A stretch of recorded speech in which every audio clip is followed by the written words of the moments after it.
Amen. Praise the Lord. Sige po, tayong lahat ngayon ay dumako sa pagbabanal na hapunan. Basahin po natin ang salita ng Diyos. In 2 Corinthians 2:14.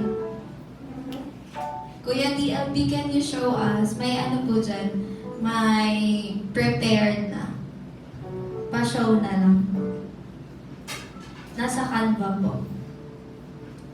Thank you, Lord. Thank you. Let's read the word of the Lord ng sabay-sabay.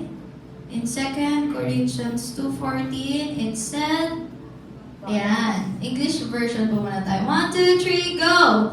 But thanks be to God who always leads us as captives in Christ's triumphal procession and uses us to spread the aroma of the knowledge of Him everywhere.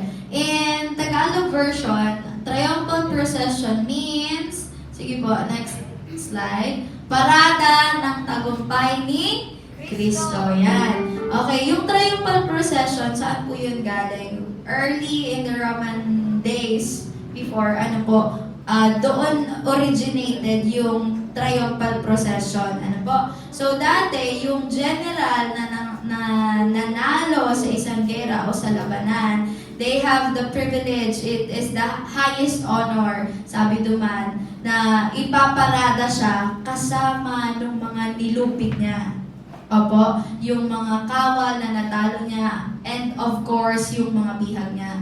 Ngayon, kung ilalagay natin yung ating mga sarili, sinama ka sa paradang yon, bilang bihag nga lang, nakakatawa po ba yun? Hindi. Ang meron doon, alam niyo po kung ano, kahihiyan, nakakahiya yun. Kasi alam niyo po ba, sa parada, madaming tao dyan, madaming nanonood. Isipin mo, ipaparada kayo buong country noon. Buong country ipaparada ka, kitang-kita yung mukha mo, ay kasama ka sa bihag, isa kang alipin. Hindi nakakatuwa yun. But then again, praise the Lord, tayong lahat ay nakipag-isa na kay Kristo. Opo ba? Praise the Lord. Sumigaw nga ng amen ang mga nakipag-isa kay Kristo. Amen. Praise the Lord. Ngayon, sabi dyan sa salita ng Diyos, tayo ay isinama niya sa parada ng kanyang tagumpay. Ngayon, yung kaninang pinag-uusapan natin, kung yung parada na yon ay nakakahiya, this time, this is a parada na hindi nakakahiya. Ang parada na ito speaks of freedom. Sabihin mo nga, freedom. Freedom. Praise the Lord. Salamat, Jesus Christ, na pinarada mo kami sa kalayaan at hindi sa pagiging alipin. Thank you, Lord God. Ngayon, yung pagsama sa atin ng Panginoong Jesus sa parada speaks of freedom. Ngayon, saan? Freedom from pain, from sickness and disease. Opo? And praise God. Kasi ngayon, kung makaramdam ka ng sakit at karamdaman, oppression sa buhay mo, you can now say, hindi. Pinarada na ako ng Panginoong Jesus. I am free from the enemy. I am free from sin. Opo? Kasi pag may sakit at karamdaman, bunga lang naman yan ng kasalanan. Pero may kasalanan ka pa ba? Ang tanong. Wala na, di ba? Binayaran na. Kaya ngayon, tayong lahat nire-remember natin yung ginawa ng Panginoong Jesus na, huy, pinarada na ako, hindi na ako karapat dapat sa ganitong uri ng klase ng buhay na sakitin. Amen? Alam mo yun, pag dinapuan ka, uso ngayon ng COVID-19, pwede kang tapuan, ganyan-ganyan. Hindi! O yung monkeypox pa ngayon. Ngayon po, sinasabi ko sa inyong lahat, this is the word of the Lord. And hindi lang siya word ni Lord na sinasalita natin, but it can be manifested in our lives. Amen po ba? Amen. Thank you, Lord. The truth that we know sets us free. Kaya, praise the Lord every time, every Sunday, we have this Holy Communion, nare-refresh tayo, nare-remember natin yung ginawa ng Panginoong Jesus. Amen po? Thank you, Lord. Kaya ngayon, tayong lahat ay tumayo. Hawak-hawak ang mga elements na hawak natin ngayon. Let's remember once again kung ano yung ginawa ng Panginoong Jesus. Sige po, itaas natin ang mga elements. Thank you, Lord. Abba Father in heaven, ipinagpapasalamat po namin ang ginawa mo sa krus ng Kalbaryo. Thank you for giving us your Son, Jesus Christ. Lord, salamat po dahil isinama mo na kami sa parada ng tagumpay ni Kristo. Right now, we can say no to every sickness and disease that is oppressing us. Thank you, Lord God. We can say no. We can rebuke it, oh God. Lord, marami pong salamat because of the power of your blood, the power of your body, oh God. Lord, salamat po. We partake this knowing, Lord God, that we are free. In Jesus' name. Sige po, ngayon tayong lahat kainin at inumin natin ang dugo at ang katawan ng Panginoong Jesus.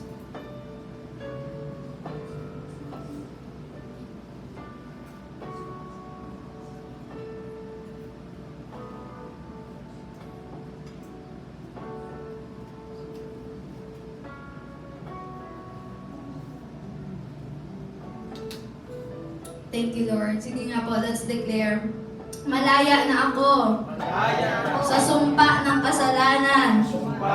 Malaya na ako. Pwede na akong mabuhay na nagsisay no sa sakit at karamdaman. Thank you, Lord God. In Jesus' name, Amen. Thank you po. Thank you, Lord. Sige po, tayong lahat ay makakaupo. At sa mga oras pong ito, tayo ay dumako sa pagbibigay. Let's read the word of the Lord in Malachi 3:10. It said there, 1, 2, 3, let's all read.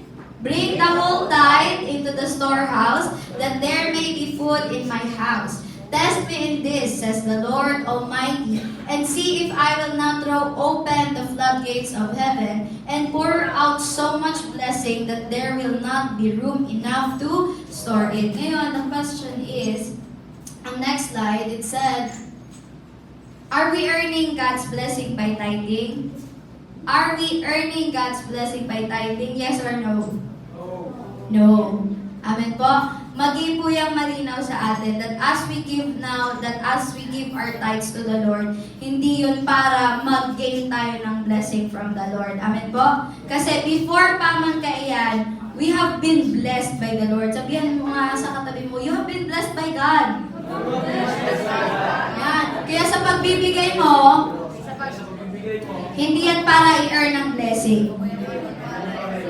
Amen. Kundi, ano pala po yan? That is part of our worship. Yung worship po natin sa Lord ay hindi lang sa pamamagitan, sa pamamaraan ng pag-awit o pagkanta. Amen po ba? Even ang pagbibigay natin sa Lord, it is our worship. Amen po? Pangalawa, it is our obedience. Opo, sabihin mo sa katabi mo, obedience daw.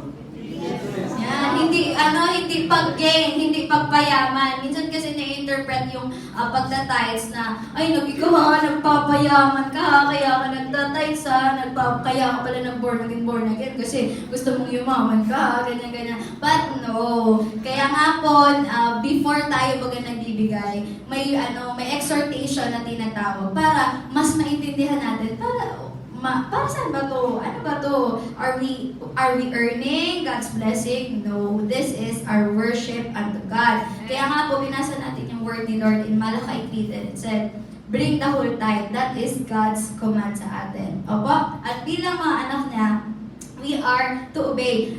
Pero hindi pa rin dahil sa dapat kasi kailangan para bumuhos ang pagpapala. Hindi po. Amen po. Mahalin ka na duman sa perspective na we have been blessed by God. Everything that we have now is not because magagaling tayo kasi kumita ng pera, ganito, ganyan. Yung kakayahan natin and everything that we have right now, it is all blessed by God. Amen. And in return, Lord, we give it back to you. We are recognizing na, Lord, apart from you, ngayon man kaming araw ka ningon yan. Amen po. Huwag natin sarilihin yung ating wealth. Opo. Opo. And let it na magamit para sa pag-spread ng good news. Opo? Thank you, Lord. Sige, ngayon tayo ay magbigay ng may kagalakan sa ating mga puso, knowing na hindi ito pag-earn ng blessing. Opo? But our worship unto God. Okay po? Thank you, Lord. Sige po, magbigay tayo kay Lord ng masaya, ng malaya. Praise God. Dahil tayo ay mga pinalaya na ng Diyos.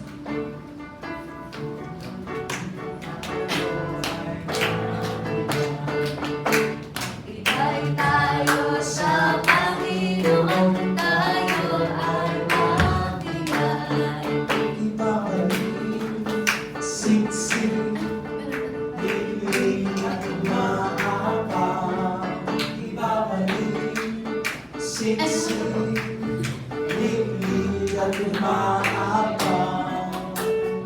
Kay tayo sa Panginoon, tayo ay magbigay. Amen. Thank you, Lord. Nagbigay po ba kayo ng may kagalakan sa inyong mga puso? Amen. Galing ba sa thought or sa pagkakaintindi na obligation? Hindi. Praise God. This is our worship unto God. Amen po? Sige po, ituon natin ang ating mga kamay ng punong-puno ng pananampalataya. Abba, Father in heaven, we thank you, God, for the opportunity to give, Lord. Salamat po. You have enabled us to obey you, God. Lord, ini po ang sumuyang mga tithes. Dadarami mo niyan sa imong hampangan. Thank you, Lord God, that you are honored as we give. Not only in finances namin, oh God, but more than that, our hearts, Lord. We surrender it to you, Father. Right now, salamat po, we speak increase sa aming mga finances, oh God. Let it be used, Panginoon, to spread the gospel. Spread and speak the gospel. Amen. Speak the gospel. Thank you, God, for the joy. We just love you, Lord, and we honor you sa aming mga pagbibigay. We love you. In Jesus' name we pray. Amen.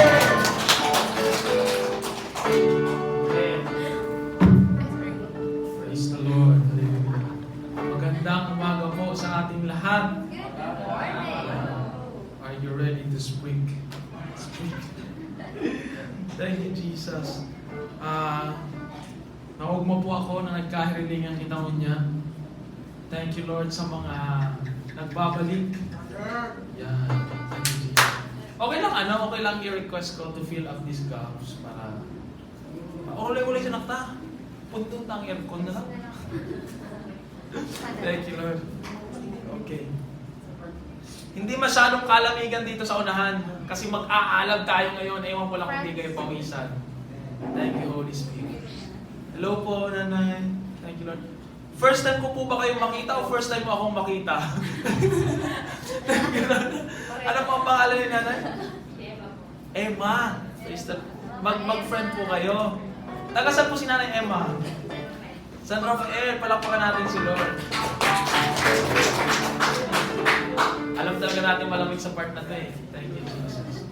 Yeah. Anyway, sa liwat po, Diyos maray na aga sa inyo. Oo nga eh. Hallelujah. Thank you, Lord. Okay. Kami po ay kakabalik lang galing kami ng Sambales. Alam mo, galing sa Lakbayin. Kakabalik din lang namin. Galing po kami ng Sambales. Actually, Sambales lang talaga dapat. Meron sa aking isang pastor na nag-invite. We don't know each other during that time.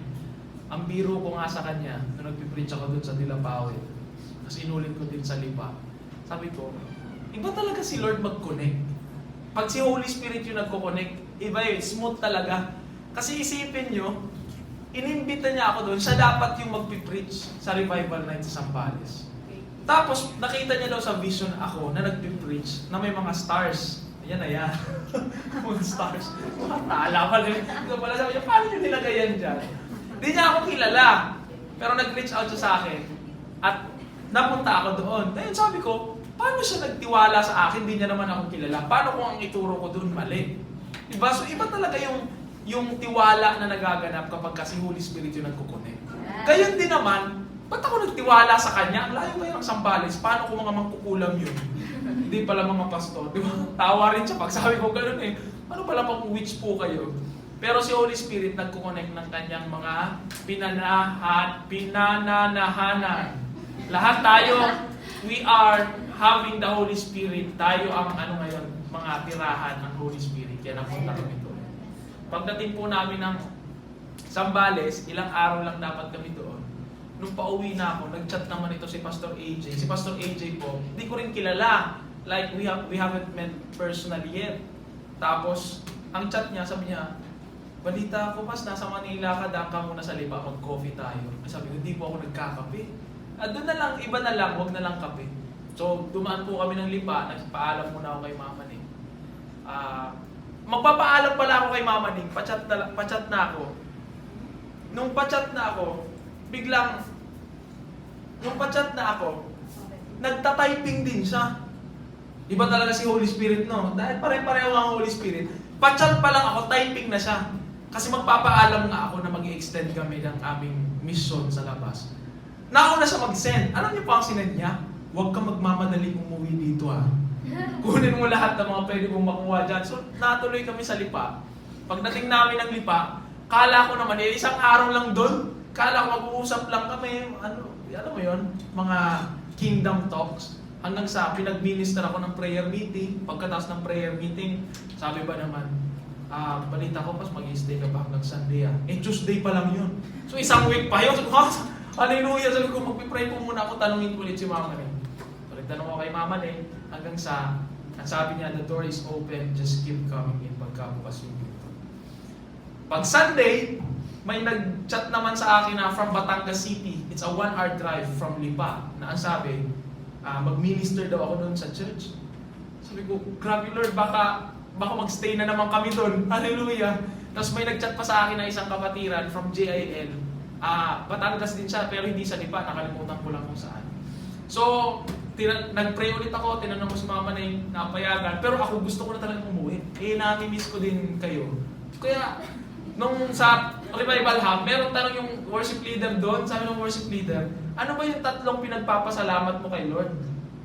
Ang 3 kong pinagpapasalamat kay Lord, sabi ko sa kanila, una po, pinapunta ako ni Lord ng Zambales, maraming ginawang maganda si Lord doon, sa akin at sa mga tao. Pangalawa, pinapunta ako ni Lord ng Batangas, Lipa, at maraming ginawa si Lord na maganda. May gagawin pa si Lord ngayon, kasi nagpipreach ako doon Pangatlo, bukas uuwi na po kami. Tinaralunan, uwi na po kami bukas. Hallelujah.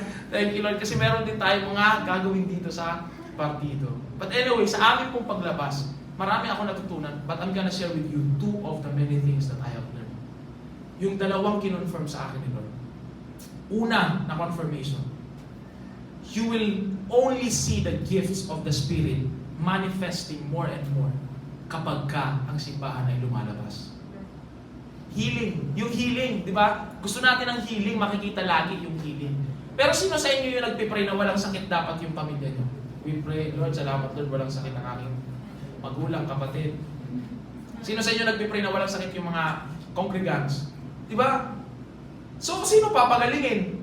Kung dito lang sa church, ayaw nga natin may magkasakit dito at kung may merong may sakit, gusto natin matanggal agad. Pero gusto natin araw-araw may mirakulo. So, sino magsasacrifice? Sino yung gusto magkasakit ng weekly? Para lang may testimony tayo. Para may miracle lang. Pagbalik natin dun sa langit, pag kinausap tayo ni San Pedro, ni San Pablo, kamusta yung mga ano nyo dun? Ano yung mga miracle na naganap nyo? Kasi sa amin, nung lumabas kami, pinaglalabas ng mga tao yung mga pasyente nila para madaanan ng anino. Kami po, nag-sked kami weekly kung sino magkakasakit para mag-pray. Hindi po. Makikita natin yung miracle sa paglabas. Amen? The moment that we go out, ang dami nating may encounter dyan na mga mali, may encounter na mga may sakit. Doon magpapagaling ang Lord. Amen? Nung kami po ay nasa Zambales, alam nyo, grabe. Nung, bago nangyari itong ikikwento ko, nagkukwentuhan kami ng mga speakers doon. One of the pastors, si Pastor Eric from Boracay, may kwento siya na nagkaroon daw ng revival camp, parang last year ata, Baguio. So si Pastor AJ yung nag-organize. Doon sa Baguio, habang Baguio, syempre maulan hindi po yung youth camp. Camp din yun ng mga leaders, parang soldier, may matanda. Nung nasa obstacle race na, di ko alam obstacle race ba tawag doon, basta may race, may takbuhan. Si Pastor Eric ngayon yung magsisay ng go! Pero syempre, tinanong niya muna yung mga matatanda kung ready ba sila ng galaw-galaw. Okay naman. Parang yung matatanda din sa atin sa soldier camp, tinanong natin, okay lang po ba sa inyo yung init? Okay, sige. Tubig ka ngayon. Thank you, Lord. So ngayon, pag sabi ni Pastor Eric ng go, takbuhan yung mga tao, naku, nadulas yung isang nanay. Senior citizen. Nung nadulas, una ulo, walang malay. Nung wala ng malay, matagal na panahon na walang malay, di daw nila alam ang gagawin, dinala nila sa ospital.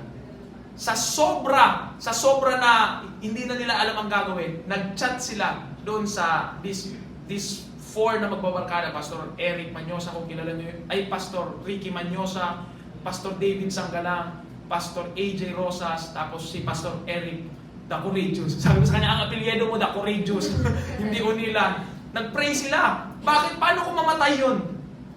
Ibawalita yun dahil sa revival camp may namatay. Pangit kaya nun, di ba? Umuwi na sila. Pagka-uwi si Pastor Eric, nababagabag ang kanyang kaloob-looban. Kasi wala pang idea kung ano nangyari doon sa nanay, sa matanda. So siguro buong gabi, nagpipray siya.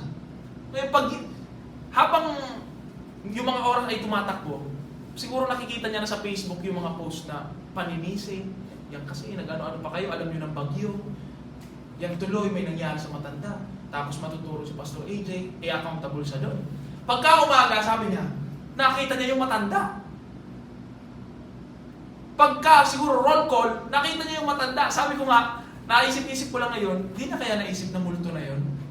Minumulto na ako ni nanay. Hallelujah. Pero totoo yung matanda. Dinapitan niya, sabi, ano po nangyari? Sabi ng matanda, may hinanap sa akin yung doktor, wala naman nahanap. Normal naman lahat. So ang ginawa niya, bumalik siya dun sa youth camp, ay sa revival camp. Grabe. So kami, happy-happy kami sa pangyayari. Mga 30 minutes or 1 hour after that, nagkaroon ng Holy Spirit invasion. Because the camp was 50-50, 50% unbelievers, pre-believers, 50% baguhan sa pananampalataya.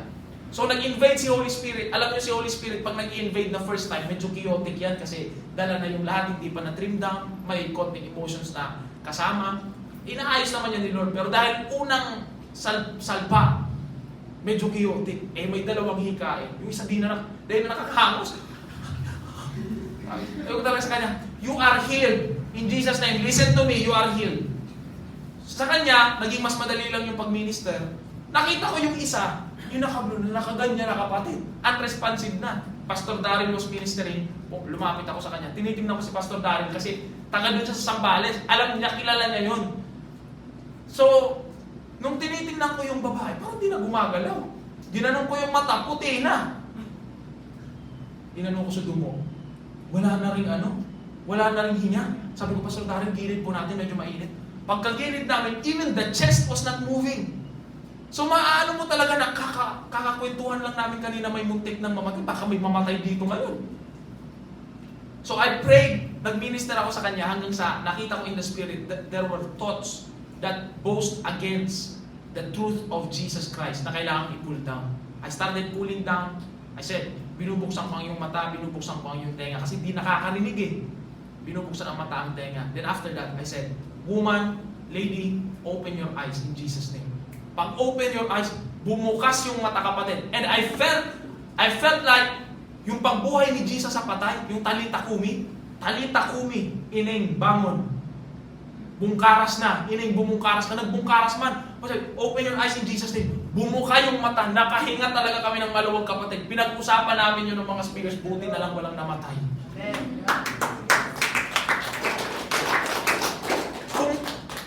Kung hindi tayo lumabas, kung wala sa ating lalabas, sino sa inyo dito gustong ganon, yung muntik na mamatay? Again, sino gusto mag-sacrifice? Di ba wala? O lalabas tayo.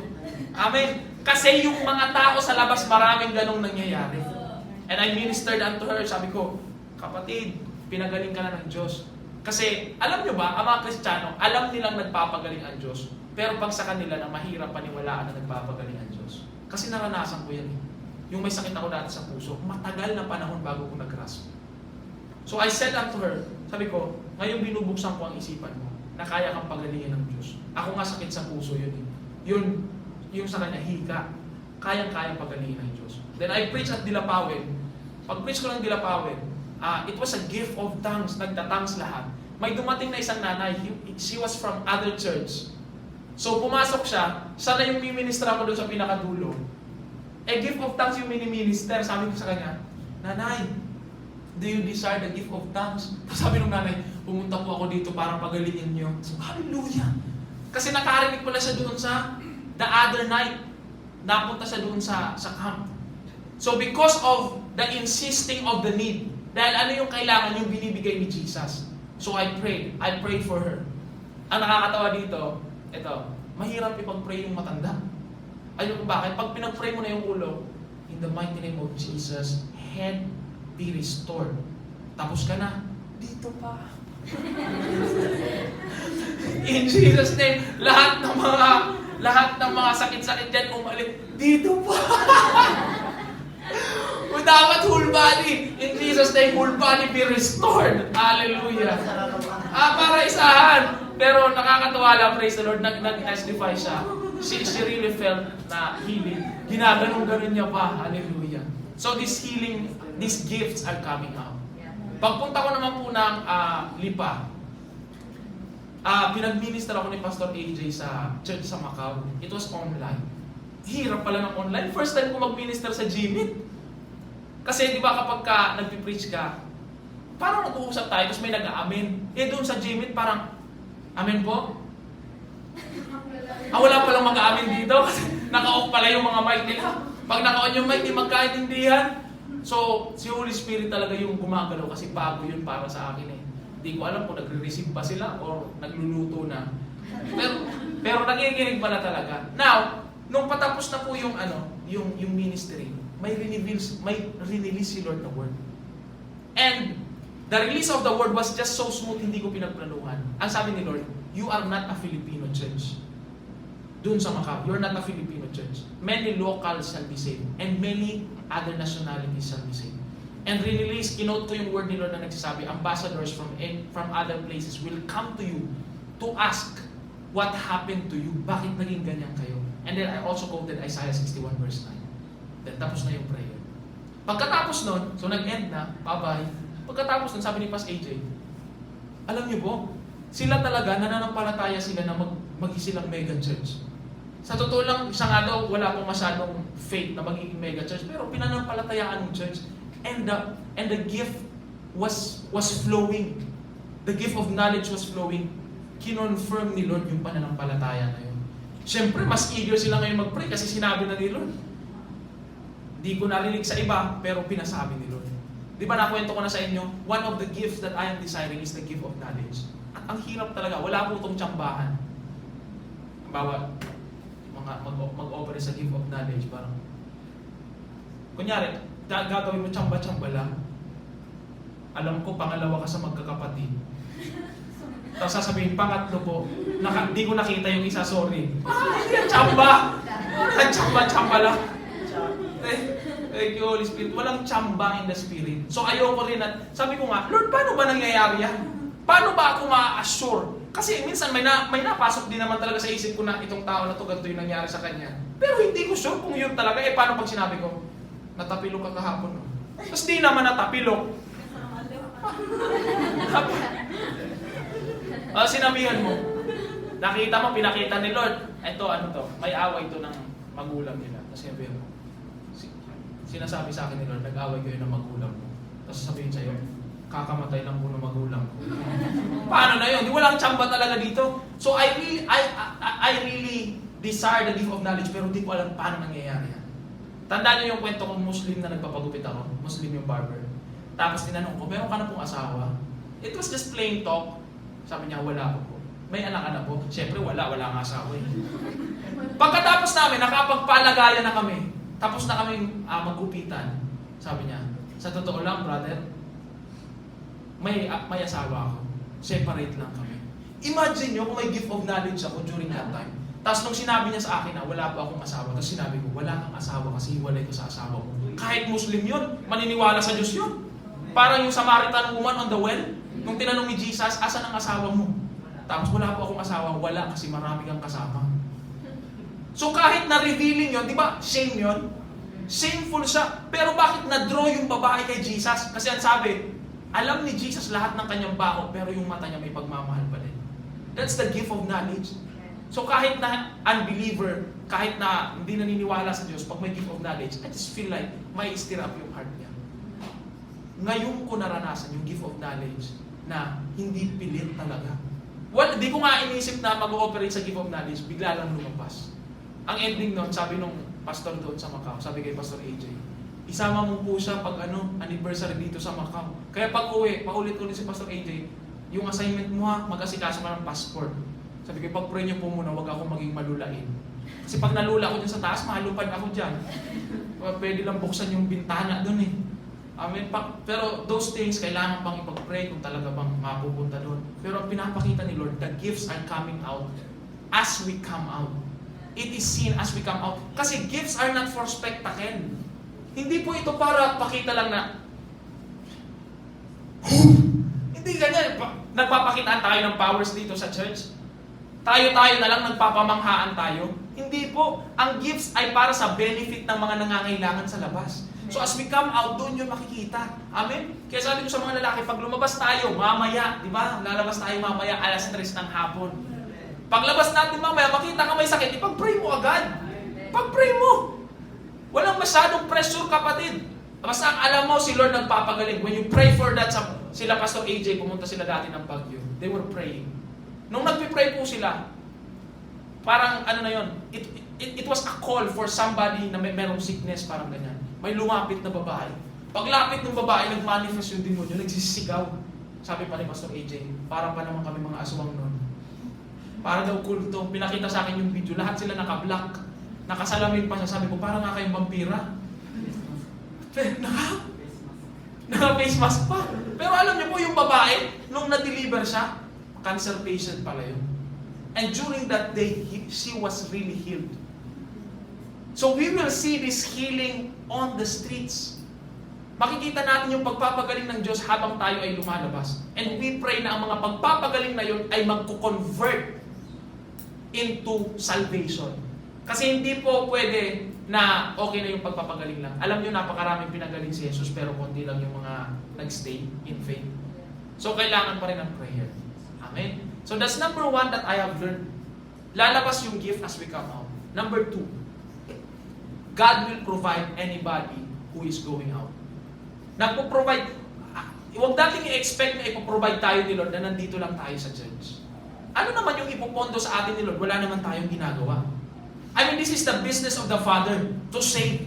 Kapag ako businessman, meron akong 4 na branch, saan ko mas i-feed yung aking pera? Siyempre, doon sa malago. Kapag hindi masyadong malago, mag-feed pa rin ako dyan, pero gusto ko mas palaguin pa yung malago. Amen? In terms of money, mas may mailalabas doon sa malago. O magpagawa tayo ng isa pang dyan na building, kunyari coffee shop yung yung business mo. Magpagawa ulit tayo ng isa pang coffee shop, bili tayo ng isa pang vending machine. Di ba? Nagpo-provide. Pagka yung businessman, siya ay mas naglalaan ng kanyang money doon sa malago. Kaya no doubt, bakit yung mga ministry na talagang ginagamit ng Diyos sa pagliligtas ng tao, sa pag-iibanghelyo, sila talaga, ang dali nila makakuha ng provision galing sa langit. Tapos yung iba mga churches, pambigas na lang ang hirap pa. Bigas na lang yan. It is because they are actively engaging doon sa will ng Father. Iligtas ang sangkatauhan. So pag tayo lumabas, wala tayong poproblemahin sa ating provision. God will provide. His mission, gasgas na to, pero tama to. His mission, His provision. Para His mission, He will provide. Walang rhyme, gusto natin may rhyme. Yung napunta ko po doon, yun sila Pastor Eric. Sila Pastor Eric po, pag napunta sila sa ibang lugar, nag-i-replano sila, saan ba kumukuha ng pera tong mga to? Si Lord nagpo-provide. Sabi ko nga, kinumpute ko yung ginastos sa amin ng Diyos nung kami lumabas. Sa amin lang 2 ni Sam. Food, pamasahe, yung tinutuluyan, mga binigay, mga gift. Halos umabot ng 50K. Sa amin lang 2. Maraming speakers doon. Sabi ko, saan sila kumuha ng pera? Para, mind you, si Pastor Eric po hindi taga Sambales. Ang main church niya ay nasa Batangas City. So dahil lang sinabi ni Lord at siya ay sumunod, ang Lord ay nagpo-provide. Hindi pinapabayaan ng Diyos na hindi mabigyan ng pera yung mga nangangailangan. Sila Pastor AJ din, bago sila nag-settle sa isang church, naglibot muna sa buong Pilipinas. Nakarating na nga pala sila sa Nagay. So tinanong ko sila, ano po sinakyan nyo from Lipa City pa, Bicol? Sabihin, hindi kami galing sa Bicol, galing kami ng Samar. Pumunta ng Samar, pinapunta ni Lord ng Bicol. Nagbaruto pa na asing nakauto. Mapapatangs ka talaga. Tapos maaralat ang sa inyong pando. Ngayon, they are on the city. Tinanong ko nga yung kanilang upa doon sa simbahan. ko, magkano po yung upa niyang simbahan? Hulaan mo. Talaga, papahula pa sa akin. Sabi ko, city na kasi yan, mahal na yan. Siguro mga 10K. Ang layo. Ang upa nila sa city ay 45,000 per month. Walang kuryente, walang tubig. Paano nagpo-provide? Si Lord talaga ang nagpo-provide. Hindi tayo pababayaan ng Diyos. When I came there, bago ako pumunta ng Zambales, alam niyo po, nangangailangan kami ng pera sa family. At alam ko na will ni Lord yun kasi inatake kami sa finances. Yung dalawa naming inahing baboy, namatay. At ang inahing baboy na yun ay buntis. Magkano nakuha namin pera? 0. Bakit? Nananampalataya pa kami.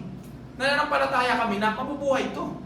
So, imbes na ibenta muna, huwag muna, ipag-pray natin. Para saan pa? Ako pa isusulsulang ko papa ko. Sabi ko pa, para saan pa may pananampalataya tayo ba? Kung hindi natin gagamitin sa mahirap. Nananampalataya siya. Ang ending namatay. Failure ba si Lord? No. Ibig lang sabihin nun, kailangan natin mag-grow.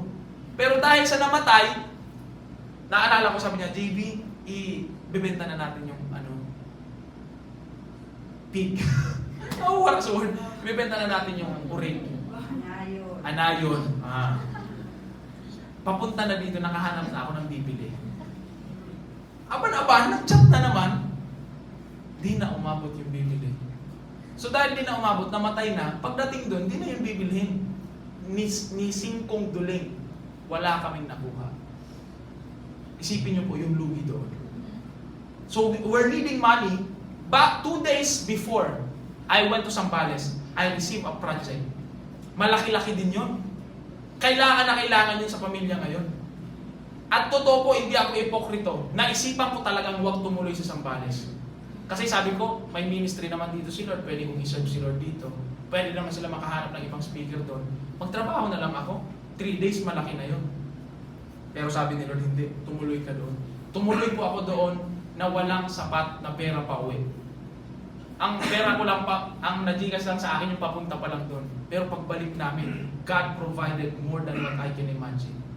Tapos pinag-pray ko pa kasi pinasa ko yung aking trabaho sa isang kapatiran. Pero hindi niya alam, pinag-pray ko na ma-delay yung Jesus na hindi niya matapos yan. Pinaghihirapan niya pa man din, chat sa akin, baka pwede pong i-rush natin sila kasi magsi-CSPI din sila eh. Pero pinag-pray ko talagang ma-delay kasi para pag-uwi ko, makatrabaho din ako. Yun nga, na-delay. Praise the Lord. Ako lang yung happy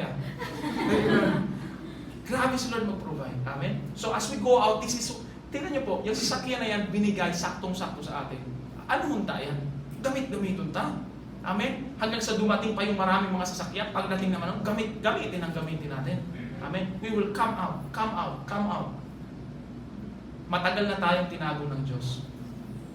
Before tayo mag-proceed, let us read Acts chapter 1. Dito na tayo. Oh, Holy Spirit. Paglabas natin, makikita natin yung gifts ni Lord. Nagmamanifest. And then we will see the provision of God. Oy. Robos sa kaya. Acts chapter 1 verse 14. Late kasi tayo nagsimula. Alam ko okay lang sa inyo late matapos. O diba, silence means yes. 1, 2, 3, go! They gathered frequently to pray as a group, together with the women and with Mary, the mother of Jesus, and with his Yan. They gathered frequently. Alam niyo po, sino ang naniniwala na lahat tayo pinananahanan ng banal na Santong Espiritu? Amen. Si Jesus, before ascending to heaven, ang sabi niya, go, all authority on earth has been given to me. Yan. Lahat ng otoridad nabigay na sa akin. So, go therefore and make disciples of all nations, baptizing them in the name of the Father, the Son, and the Holy Spirit, teaching them to obey everything I have commanded. So sinabi na, ready na yung mga tao ngayon, tara na, labas na tayo. Pero bago lumabas, sinabi ni Jesus, wait, wag muna, magantay muna kayo sa upper room. Wait for the gift of God. He will send the Spirit, the Holy Spirit, magiging kumpanyo natin. For when we receive the Spirit of God, we shall receive power. The same way na si Mary pinakitaan ng anghel. Ang sabi ni Mary, how would it happen? Ang sabi ng anghel, when the Spirit of God overtake you, Yung power na yun ang dahilan para mag-conceive kay Jesus Christ. The same with us. Si Holy Spirit, kay Mary hindi nanirahan yung Holy Spirit kasi si Jesus ay hindi pa namamatay. Pero sa atin nanirahan na si Holy Spirit. So they waited, frequently praying as a group. Ito po yung kailangan ginagawa ng simbahan. Ang mahirap, yung mga Kristiyano, natuto agad mag-share ng gospel. Alam nyo, kakapasok lang, naturuan agad mag-share ng gospel, di naturuan mag-pray. Mali bang maturuan mag-share ng gospel? Tama. We need that. But the praying is a must. Kasi kahit lumabas na tayo dyan nang walang baon sa prayer, ang dami na nating preach, wala man lang naligtas. Kaya ang ginawa sa atin ng Lord, for how many years have we been staying in church para lang manalangin? Sabi ko nga, siguro 3 years ago, nagdalawa tayong prayer meeting. Dati, isa lang ang prayer meeting natin. At ang prayer meeting dati, kukunti lang ang nag-attend. Ngayon ang prayer meeting, talaga, nangarap ako noon na ang prayer meeting ay maging singdami ng Sunday service. Kasi pareho lang yun. Hanggang sa nakita ko, there was a month-long na prayer meeting, overflowing tayo palagi. Tandaan nyo, hindi tayo nag-aircon. Binubuksan lang natin lahat. Kasi siksikan yung tao. Then we proceeded on 2 prayer meetings a week. Nag-proceed sa everyday prayer. Yung mga nag-attend dito ng 4 a.m. prayer before. We were led by God to do that. Ginawa ng Diyos, itinago tayo, pinagpanalangin ng pinagpanalangin. Bakit? Because time will come that He will send us out. At katulad ng nangyari kay Jesus, ang sabi ng Biblia, on the record of Luke, the day that He was baptized, nung umahon siya galing sa river, ang sabi ng Biblia, a dove descended from heaven with a voice that says, "This is my own dear son, whom I am well pleased. Sundin ninyo siya." And the record goes on saying, Jesus, full of the Holy Spirit. Sabihin mo nga, full of the Holy Spirit. Full of the Holy Spirit. Pareho tayo ni Jesus. Sabihin mo, pareho kami ni Jesus. Pareho kami ni Jesus. Ano nangyari? Full of the Holy Spirit. He was led to pray and fast for 40 days in the wilderness. If you are filled with the Spirit of God, walang ibang mangyayari sa'yo kundi manalangin. It's not enough that you are filled with the Spirit of God, tapos lalabas na tayo para mag-preach. It's one thing to be filled, and another thing, may kailangan pa tayo ng isang bagay para mag-preach. Ano yung pangalawa? Mag-pray and fast ka muna. That's why, hindi hinayaan ng Diyos, daw may gama-gamana. Ang dami mga pagkakataon na parang ramdam na, pero pag nandun, parang kulang pa yung power. And we kept praying and praying and praying. But still, the dream was there. Partido will burn for Jesus. Ilang taon na ba na na-receive natin, nalilibutin natin ang buong partido? Pero kada taon na dumadaan, mas nararamdaman natin na mas malapit tayo sa pangarap ng Diyos. Dati medyo malayo pa, pero nangangarap, ngayon palapit na mga kapatid. And this is the time that we come out. Why? After praying and fasting for 40 days, si Jesus ay bumalik. At ang sabi ng Biblia, now He was full of the power of the Holy Spirit. Sabihin mo, full of power. Full of power. Isang bagay ang mapuno ng banal na Santong Espiritu. It's another thing na mapuno ng kapangyarihan ng banal na Santong Espiritu. And that happens when we pray. Sabi mo, pray. Kaya pala pinag-pray tayo ni Lord ng pagkatagal-tagal. Ilang taon ang lumipas. Tandaan niyo yung times na mga kapayatan ng mga ministro dito. Grabe, fasting days, no? Ang dami nang natuligsa dahil dun sa fasting. Sabi ko nga kanina, lahat po ng mga kasama ko doon sa Maynila. Sa Maynila. Yan na naman. Sabi nila, pag Bicolano daw, basta lumabas, Manila, lahat. Yung Sambales, Manila yan. Yung Lipa, Manila yan. Lahat ng mga nakasama ko doon, nagpakitaan kami ng mga picture na payat. Patirilaan. Gano'n mga tila. Yung siko, paparanasan kapatid. Because fasting is really a must. Nagsisisi nga ako kasi natigil yung fasting ko. Ngayon lang ako nagre-redeem ng fasting eh. Kasi naawa ako sa sarili ko dahil sa awa ng ibang tao sa akin. Maawa kayo, huwag na kayong maawa. Para hindi na rin ako maawa. Pero ngayon, I have decided already. Di ba yung panahon, nag-testify ako sa inyo, sabi ko, Lord, ngayong taon, dagdag naman tayo ng muscle. Kasi lahat na lang sila nagsasabi na mga bad na comment sa katawan. Hindi ka nagawa. Parang wala mang ganyan. Ay, mama ko pala. Oo nga, pag sabi ng mama ko, bako ka ng gwapo. Tinalaban ako doon. Mama ko yun eh. Di ba pag mama, lagi kang gwapo? O pag sinabihan ka ng hindi ka gwapo, may mali na doon. Feeling ko, kaya nag-gym ako. 3 months straight, kapatid. 3 months straight, no fasting. Kain ng kain ng kain. Nag-i-intake ng supplement. Yung mga iniinom ng mga nag-gym, bumili ako ng sangkatutak niyan. Hindi ko nga rin naubos pinamigay ko na lang. Kaya lang, nakita ko na talaga malaki na yung katawan ko, kapatid. Maganda na ulit magsuot ng mga damit. Kasi walwalo na ang mga balo ko kaotong.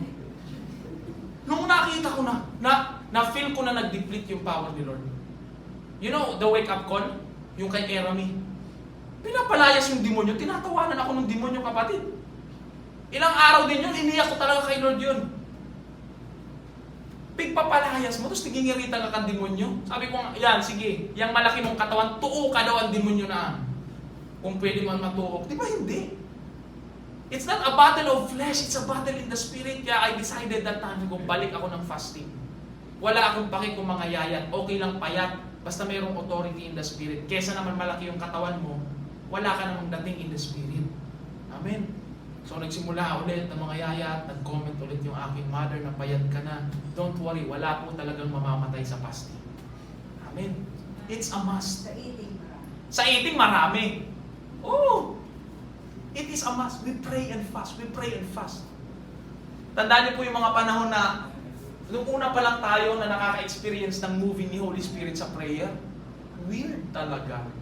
Nako, kung nasubaybayan niyo po ang mga ganap dito sa church, baka isa kayo sa tumuligsa. May mga pagkakataon na nagpipray, tapos bigla na sang maharaya. Ang lakas na ng sigaw. Minsan dyan sa kusina, magpipray na lang. Bigla, hindi man sana kami mananalangin, mag-worship lang kami. Tapos, aban-aban, tiriko na ang kamot, sumatabang, pagtabang man, kaway. What is this? We don't know. Dahil talaga aram. And the funny thing was, when I went to Lipa, sila Pastor AJ, ganun din pala at naghahanap sila ng mga time na yun sa Facebook ng kapareho nila. Wala silang mahanap. Alam niyo kung bakit? Kasi pag nagsisimula ka pa lang sa ganun, hindi ka pa-Facebookin ni Lord. Huwag mong i-post yan. Talaga, dahil katutubutan ka Diyos na mag-post ka, dahil mo naiintindihan. Amen. Ngayon lang tayo nakakapag-post ng ganyan kasi pinayagan na tayo ni Lord. Pero during that time, hindi sila nagalit din yung mga tao sa kanila. Tinawag na silang kulto. Alam nyo ba? Linagyan na sila ng kandila sa sa pintuan. Kasi baka may demonyo na. May mga pagkakataon na nagpipray sila, yung mga tanod pumunta na sa kanila. Alam nyo bang pumunta din dito sa atin? Pulis. Pulis pumunta. Nareklamo tayo sa barangay. Gusto ba natin yung ganon? Ayaw, pero ano ba nangyayari? Kung pwede lang natin pigilin yun, pigilin natin ng time na yun Pero di na pipigil. We were young during that time at ginagamit ni Lord yung ating innocence in the spirit para magamit tayo panalangin ng panalangin ng panalangin. I remember that one time na nagpipray tayo dyan, tapos alam niyo yung, minsan nagpipray, tapos may impression sa'yo, may mamamatay. Siyempre ang prayer mo niyan, iba na.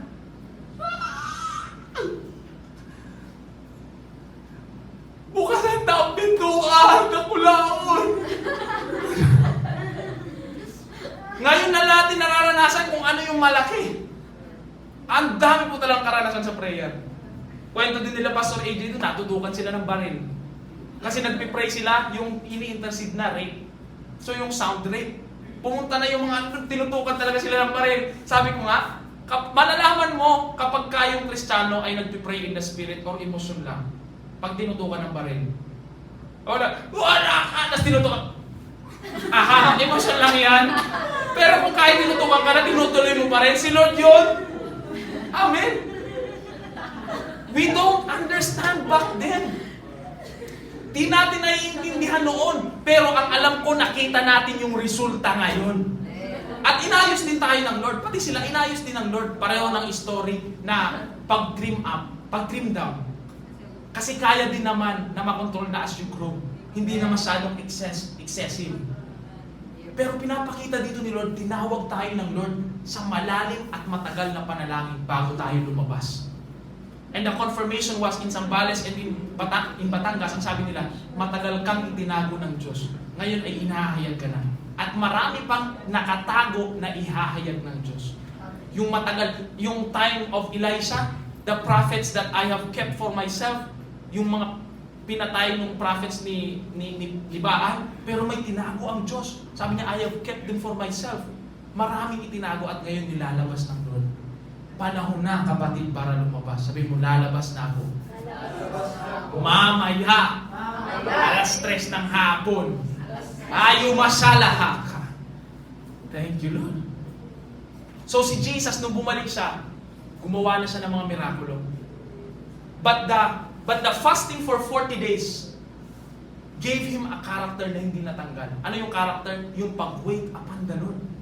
Every time na mag-minister siya, hindi niya hinahayaan na hindi siya mag-pray.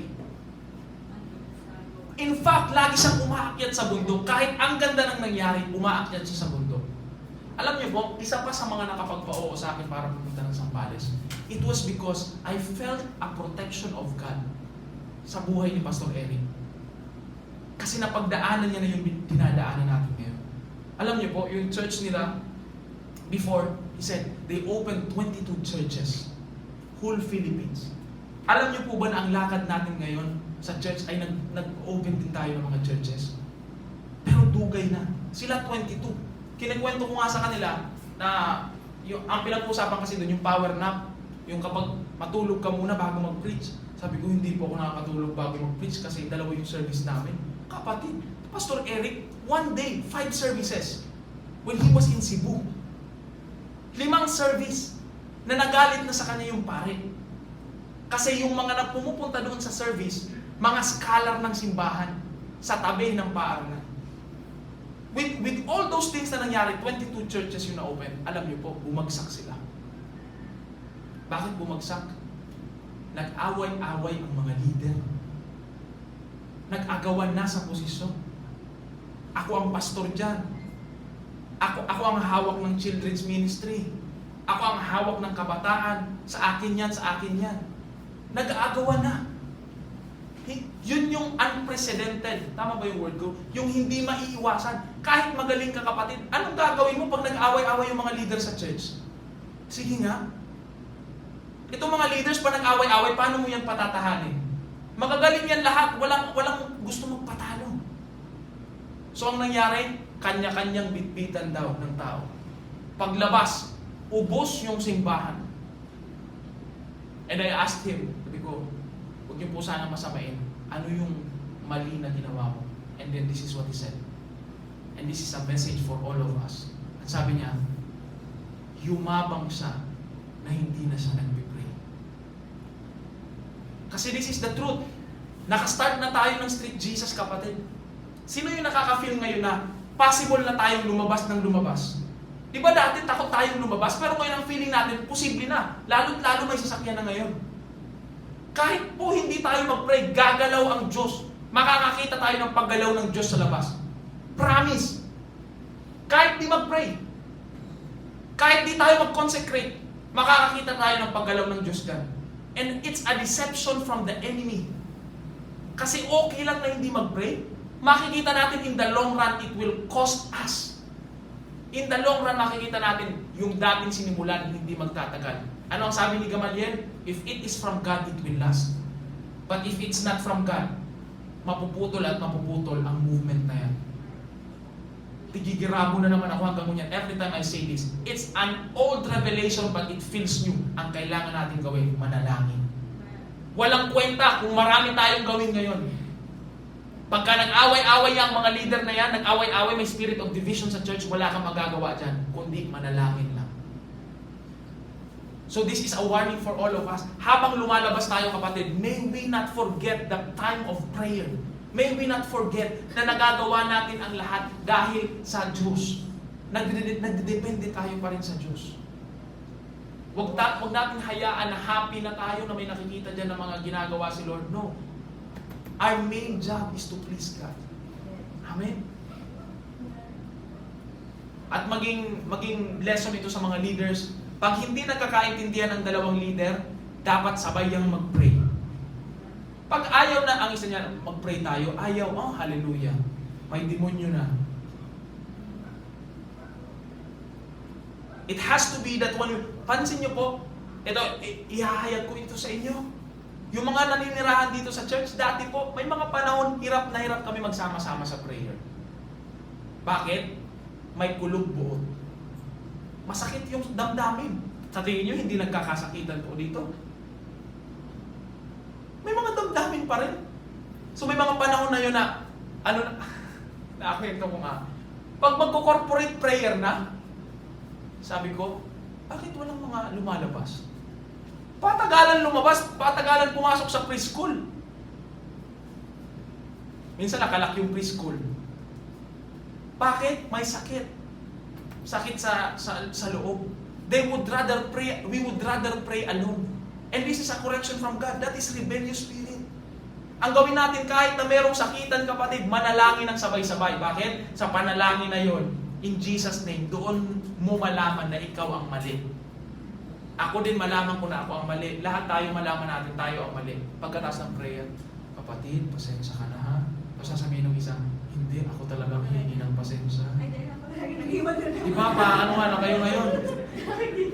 Pahambulan na kayo ngayon. Amen. So that's the things that I have learned when I went out. At magagamit natin ito sa paglabas. We keep going out now kasi tinago tayo ng Diyos na matagal. We are now ready. Pero every time that we come back, get into prayer. Get into prayer. Yung personal prayer mo, huwag mong pababayaan. Yung corporate prayer, huwag mong pababayaan. Amen po. Palakpakan natin si Lord. Dahil hindi pa tayo tapos. Nasa first part pa lang tayo. Dito na tayo sa second part. Amen. Thank you, Jesus. Thank you. Holy Spirit. Grabe ang sasabi sa tuon niya ni Lord. This is all for our protection. God doesn't mean us to rise for quite a few years. Tas wala na. No. Rapture Church ang simbahan na ito. That is the dream. We are a rapture church. Maraming natatawag ngayon manalangin. Praise the Lord. Ngayon po, marami na ulit na nanalangin. Praise the Lord, nabalik yung prayer ng mga lalaki ng 12 a.m. pa umaga. May mga prayer groups na na-form. May mga iba pang mga nananalangin. Kailangan natin yan. Huwag nating kaligtaan ang oras ng pananalangin. Mga bata, pag nagpapasting, hayaan natin magpasting ang mga yan. Walang mamamatay. Walang mamamatay sa fasting. O, dito na po tayo. Hindi, magsabi muna tayo, ready na ako. Ready na ako. Na lumabas. Na lumabas. Sino yung mga nag-attend ng Evangelism 101? Yan. Mamaya ha. Sige lang. Magagamay mo din yan. Sino yung kinakabahan? Magtaas ng kamay. Di ba pati pagtaas ng kamay kinakabahan? Pag kinakabahan ka, maganda yan. Yun nga yung sabi doon. Pag hindi ka na kinakabahan, kabahan ka na. Kasi galing mo na lang yan. Wala na dyan si Lord. Pag nag-preach kami sa public ng Lipa, public pamilihan, palengke. Night before that, sabi ko kay Sam, Kuya Sam, dahil kita masusubok hindi. Di man natin kilala yung mga yan. Walang hiya-hiya. Pagdating doon, ay sinabi sa akin, ako yung unang magsasalita. Sabi ko, magte-testimony na lang po ako. Kinabahan talaga ako kapag iriliputan sa akong kamot. Kaya kung manlalamig ang kamay mo mamaya, okay lang yan. Hanggang sa nagpatuloy, after ko mag-testimony, pinabalik pa ako para mag-preach. Hanggang sa gagalaw talaga si Lord gamit yung kaba na yan. Right? Kahit may kaba, let's go, kahit may kaba, lalabas ako. Lalabas ako. Oh, Ramasyak. Ngayon po, bago tayo magtapos, sino sa inyo naniniwala, we are the salt of this world? Pagtaas ng kamay. Diba, salt? So pag salt, dapat nagagamit. Kasi ang sabi ng Biblia, we are the salt and light. And no one lights a lamp and put it under the shelf. Dapat daw yung ilaw nasa taas. You are like a house on top of the hill. Magsashine-shine ka talaga dyan. Pati ang salt, hindi rin po yan kinikip lang. Alam nyo ba na ang simbahan ay parang sea? Alam nyo ang sea salty? Oh, si Jelan ngayon lang nalaman yun eh. Hindi ako nakasama pag swimming nung pagbabad ni Caleb sa dagat. Tapos sabi sa akin ni Jelan pag uwi, Kuya Jay, maalat pala na ang dagat. Sabi ko, maalat na ngun yan. Tinanong pa ako, paano naging maalat eh. Hallelujah. So we are like a sea.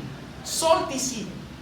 At dapat yung salt ay nagagamit para ipang-preserve ng ibang mga bagay dito sa mundo. But the thing is, anong nangyayari? Yung simbahan, tanggap ng tanggap sa Diyos, hindi naglalabas. Puro lang patanggap. Blessing, tanggap. Healing, tanggap. Puro lang tanggap. Teachings, tanggap. Lumaki ng ulo, tanggap lang ng tanggap, walang rinirelease. Ano nangyayari sa sea? Namamatay. Sabihin mo, Dead Sea. Alam niyo po ba yung Dead Sea, super maalat? Bakit nagfo-float yung kahit anong bagay sa Dead Sea? Because of the salt content. Too much salt content. Parang nabalitaan ko nakakabulag yun eh. Pag tinamaan yung mata mo, parang nakakabulag siya. Wala ni isa mang living organism doon. Walang fish. Ganyan po ang nangyayari sa simbahan. Na-receive lang ng receive. Hindi lumalabas, namamatay, nag-crystallize. So tayo, tumanggap tayo ng ilang taon sa prayer, nagtatatangs na tayo, ang dami na natin na-receive, mga visions, teachings, dami. Kung hindi pa tayo lalabas ngayon, mamamatay tayo mga kapatid. Matutulad tayo sa asawa ni Lot. Naginang asin. Salt. Imbis na salt ka, salty ka na. Gets niyo ba yung salty? Kaya ang kailangan gawin, kasi po ang Dead Sea, ang itsura niyan, imbakan siya ng tubig, walang labasan. The moment a Christian keeps getting from God, pero walang linalabas, kamatayan po yun. Kahit sa anong aspeto, kamatayan. Finances, lagi kang mag-receive, hindi ka naglalabas, kamatayan ang mangyayari dyan. Teachings, knowledge, wisdom, hindi ko nilalabas, kamatayan ang mangyayari. Sabihin mo nga, hindi ako mamamatay. Hindi ako mamamatay. Lalabas ako. Right. Let's go to Ezekiel chapter 47.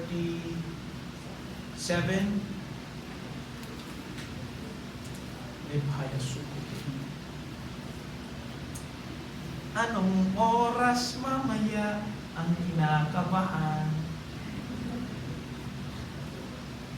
Sabi dito, 47:7. Surabaka. Sabay-sabay po tayo magpasatay natin. Sige po, 1, 2, 3, go. When I got there, I saw that there were many trees on each bank.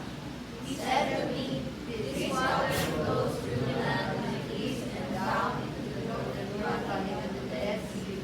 When it flows into the Dead Sea, it replaces the salt water of the sea with fresh water." Okay. So ang story dito, si Ezekiel nakakita ng vision na mayroong isang tinig na nagsasabi sa kanya, pumunta ka doon sa temple na may nag-flow na water. Yung nag-flow po na water ay konti pa lamang. Yung konting nag-flow na water, sabi nung tinig, wade in mortal men. Ano wade in? Magduman ka. Nung siya ay pumunta doon, ang tubig ay umakyat, ankle deep, knee deep, waist deep, hanggang sa hindi niya na kayang tumayo, lumangoy na siya. So this is a picture of the church na pinupuno ng tubig ng Diyos. But if it doesn't come out, we will crystallize and become a Dead Sea. Pero ang sabi ng Biblia, pumunta daw ito, nag-flow daw ito sa Dead Sea at ang nangyari, na-replace yung water, salty water na fresh water. Doon na pwedeng mabuhay yung mga organisms, kapatid. Bigla yung Dead Sea na buhay. Wherever the stream flows, sige po. There will be eyes of animals and fish. O kung saan na dumaan yung flow ng stream, nagkakaroon ng buhay. Nagkakaroon ng fish, animals, even trees. So sabi dito, the stream will make the water. Dead Sea fresh. Ooh. Patapos, and wherever it flows, It will be life. yung tubig daw na nagmix doon sa Dead Sea, it will now replace the water to a fresh one. Bakit naging fresh? Kasi yung dating Dead Sea na tanggap lang ng tanggap, ngayon, nag-flow na siya palabas.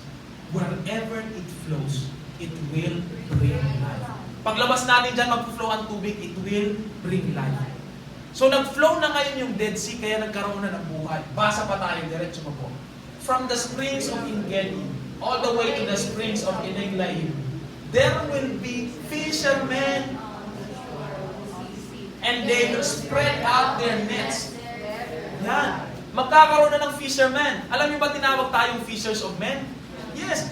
Pero ang problema, at sabi ko nga, a church is like a sea.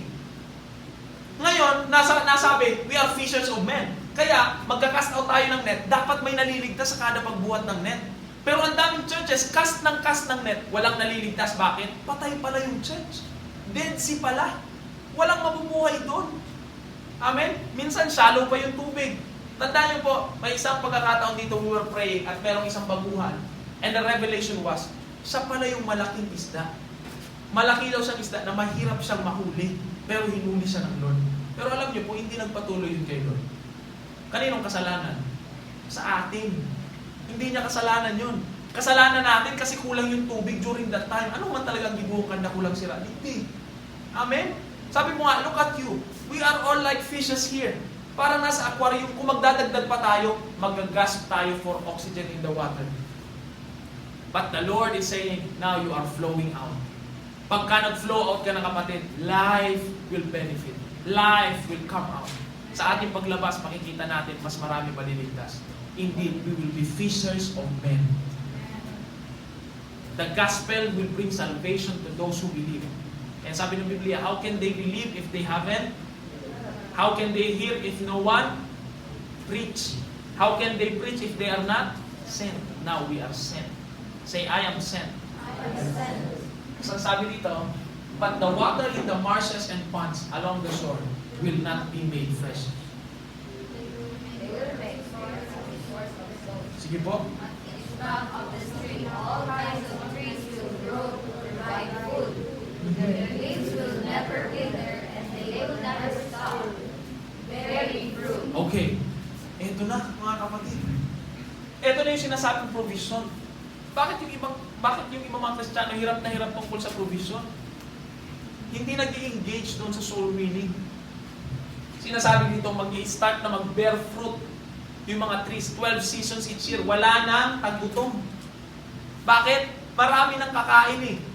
Maraming nangangailangan, maraming pagbibigyan. This is what is going to happen when we come out. This is our hope, and it will not disappoint us. Ito ang ating pinananampalatayaan. Ang tubig na buhay ay aagos on the streets, just like the book of Revelation. Ang sabi sa book of Revelation, ang tubig na buhay ay umagos sa mga streets, and the tree of life sprouted from each side of the streets, bearing fruit 12 seasons each year.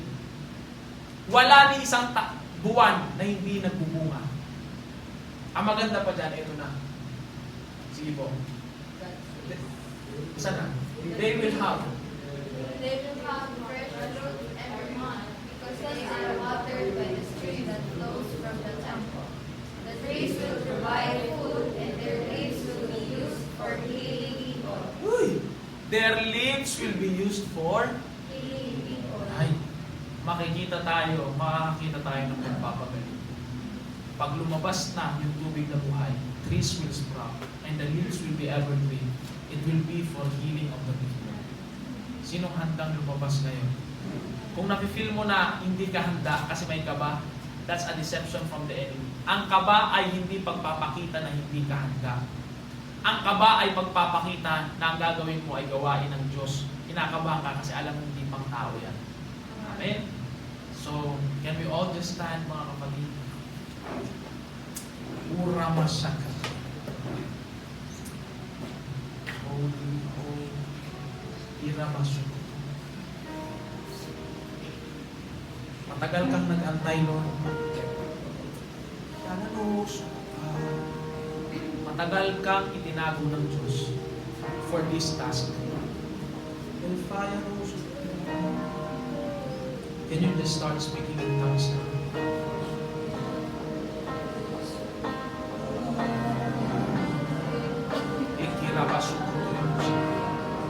Kaya noon na silifina, ikapahayaman suko. Hiraman na sumay, lekifay. Kapatid, muling nag-aanyaya ang Diyos para sa tawag ng pagsisilbi para sa kanyang bansa. The spiritual Israel. Kapareho ng sinabi ng Lord kaninang first service. Tinatanggal ko ang inyong mga agam-agam sa inyong paglilingkod sa akin, ang sabi ng Diyos. Maraming pag-agam-agam. Maraming natatakot na maglingkod sa Diyos. Paano ako, Lord? Paano yung pamilya ko, Lord? Pinatunayan ng Diyos mismo sa ating mga mata na hindi niya hahayaan na mapahiya ang kanyang mga ministro. Ang pag-alaga sa pamilya at sa ministrong iyan ay trabaho ng Diyos. Ng panahon na maraming tumigil sa pag-aaral dito sa simbahang ito, marami ang hindi nakaintindi, may agam-agam lahat. Paano ang kanilang mga buhay? Paano sila magsusurvive? Saan sila kukuha ng pera? Pero pinatunayan ng Diyos mismo sa ating mga mata, hindi nagalit ang Diyos sa ating agam-agam. Pinatunayan niya na hindi niya pinabayahan ang mga ministro na nagbuwis ng buhay. Yung mga nag-agam-agam na mga mapapahiya ang kanilang mga anak, nag-agam-agam na mapahiya ang kanilang mga kasama sa bahay sa paglilingkod sa Diyos. Ipinakita ng Diyos sa nagkaraang mga taon. Sa nagdaang mga taon, gumalaw ang Diyos, pinakita that the children of God shall be sought after. Hahanap-hanapin ang mga taong pinili ng Diyos.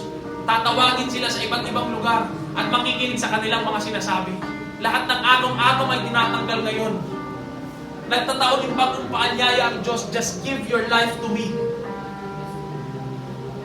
The Bible says, this is one word that I've been holding on since I went full-time. Ang sabi ng Lord, I have given you a single purpose in life. Saro-saro lang ang tinao ko sa imo na gibuhon sa buong buhay mo. Mayo ng iba. Everything will revolve around this. Ang sabi ng Lord, worship me all the days of your life. Wala kang ibang gagawin kundi ang sambahin ang iyong Diyos, ang inyong Diyos na buhay. And it goes on saying, for your benefit and the benefit of your descendants. Hindi ka papabayaan ng Diyos. Just give your life to God once more. At hindi na po ito tungkol sa kaligtasan mo. You are giving your life to be used by God para gamitin dyan sa labas. Sa makakaranas ng mga rejection, dumaan ang simbahan na ito sa mga panahon na maraming pinapalaya sa pamilya. Hayag sa inyo na ipinakita ng Diyos ang proseso. Yung mga anak na itinakwil sa kanilang mga bahay, hindi itinuring na anak ng kanilang mga magulang, pero nagpatuloy sa Diyos at ngayon ipinakita sa inyo ng Diyos, yung mga anak na yun ay nakabalik sa kanilang mga pamilya. Itinuring ulit ng mga anak at nagpapatuloy ngayon sa paglilingkod sa Diyos. Walang agam-agam na hindi sasagutin ng Diyos ngayong umaga. Just give your life to God. Hindi ka pababayaan ng Diyos. He is boasting His power right now, saying, I can take care of you. Just think of this one purpose of life. Worship me all the days of your life.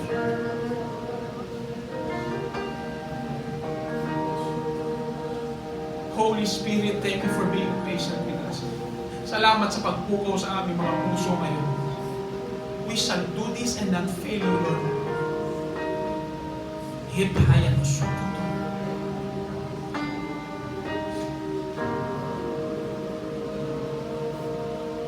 O saya dari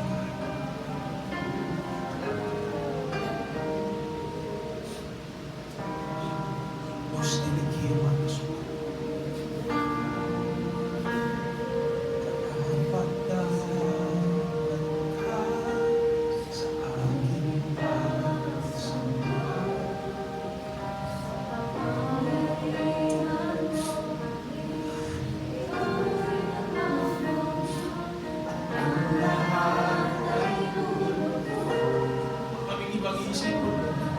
Kundi pagluhod sa iyo, gusto ko.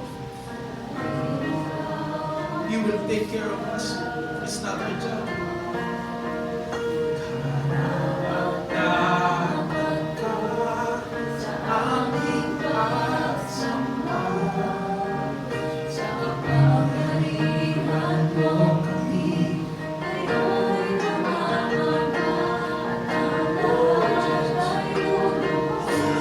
You are worthy.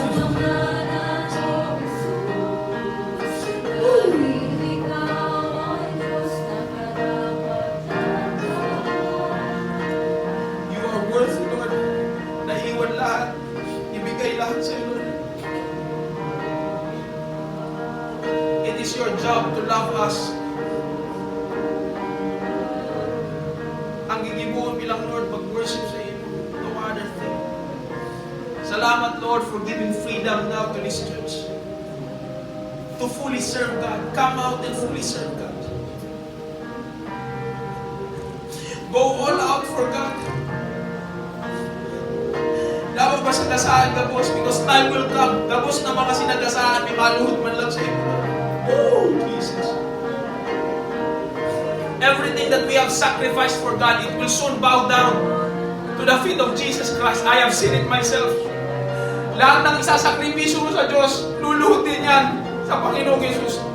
You will be reconciled on the things that you have sacrificed for. And the Lord will never leave you unrewarded.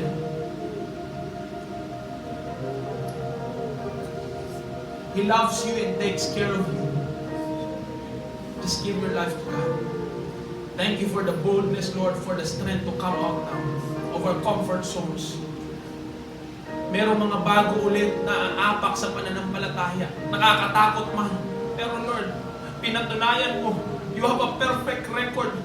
Kahit magbasa kami ng Biblia, mabasa namin, I have never seen a righteous man fail. At pinatunayan mo sa aming mga kapatid dito sa simbahan, I have seen their lives and I have seen it in my own life. You have never failed. You never do. You will never win. We honor you, Lord. We love you, Jesus. We love you. You are worthy. You are worthy. Thank you, Lord. Thank you, Jesus. Salamat, Panginoon. May we never forget that this is all worship to you and we keep coming back in prayer. Thank you for protecting us, Holy Spirit, leading us to all truth. Woo. In Jesus' mighty name we pray. Amen, amen, amen. Maaari po ba natin palakpakan ng Diyos?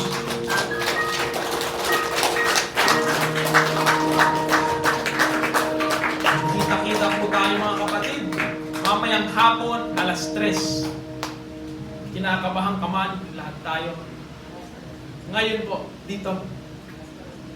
dito po tayo magkita-kita, alas 3 ng hapon. Sabay-sabay tayong kabahan. Opo, pero lalabas tayo. God bless you everybody. Alas 3 po, paalis na tayo. So, maging maaga po kayo pagdating.